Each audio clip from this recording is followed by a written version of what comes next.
Sa mundo ng basketball, tuluyan nang nagpaalam ang small forward ng UP Fighting Maroons na si Francis Lopez sa UAAP para simulan ang kanyang career sa international scene.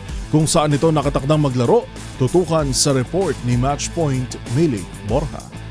Tinapos na ni Francis Lopez ang kanyang karera sa University of the Philippines. Ang 6'6" UAAP Season 87 champion ay nagpa siya ng hindi ituloy ang kanyang natitirang 3 taon ng collegiate eligibility upang maglaro para sa Fighting Eagles Nagoya sa Japan B-League. Ang naturang anunsyo ay kinumpirma mismo ni Lopez sa pamamagitan ng UP Office of Athletics and Sports Development noong Lunes. Sa kanyang karera noong Season 87, nagtala si Lopez ng 10.8 points, 5.9 rebounds, 1.9 assists at 1.3 blocks. Maliban dito, naging mahalaga rin ang kanyang 3-pointers sa Game 3 ng Finals laban sa De La Salle University para makuha ng Fighting Maroons ang kampyonato. Dahil dito, sasamahan ni Lopez ang kanyang mga dating kakampi na sina Carl Tamayo at JD Kagulangan bilang mga Asian imports sa mga profesional na liga sa Japan at Korea. Bago ang kanyang paglipat, si Lopez ay may natitirang 3 taon pa sana sa eligibility sa UAAP. Samantala, sila Harold Alarcon, Jerry Abadjano at Ray Remogat ang magsisilbing sandigan ng UP sa kanilang pagtangka na depensahan ng kampyonato sa Season 88 ngayong taon.